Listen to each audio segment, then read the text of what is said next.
Smučanje, deskanje in sankanje so priljubljeni zimski športi. A če nočemo, da se končajo z obiskom urgence, je treba upoštevati nekaj pravil. Prvič, začeti je treba že pri opremi. Tisti, ki imajo kaj v glavi, imajo čelado na glavi. Ta je obvezna za mlajše od 14 let. Odpeta smučka, ki drsi po smučišču, je kot krogla, ki drvi proti kegljem, zato smučamo s popolno in brezhibno opremo. Drugič, ko po televiziji spremljaš Žana Kranjca, se zdi, da bi kaj podobnega zmogel tudi sam. Ampak premisli še enkrat.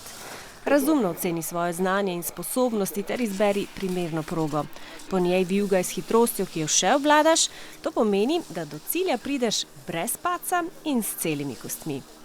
Tretjič, na smučarski opremi nimaš luči kot na avtu, zato hitrost prilagodi vremenskim razmeram in številu smučarjev na progi. Četrtič, čeprav se ti zdi, da si boljši od drugih in bi se ti morali vsi umikati, se na to ne zanašaj.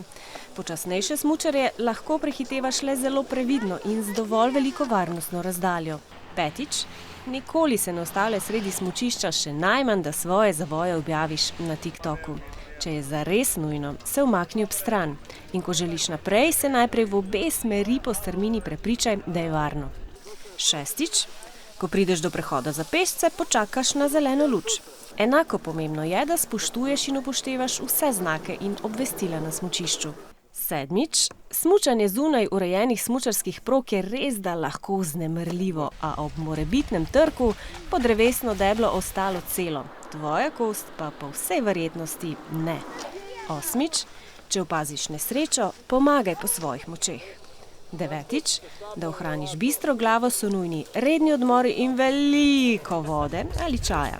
Tekočina zmanjšuje utrujenost, ki sicer povečuje tveganje za padce. In še desetič, na smuči stopi odprtih oči.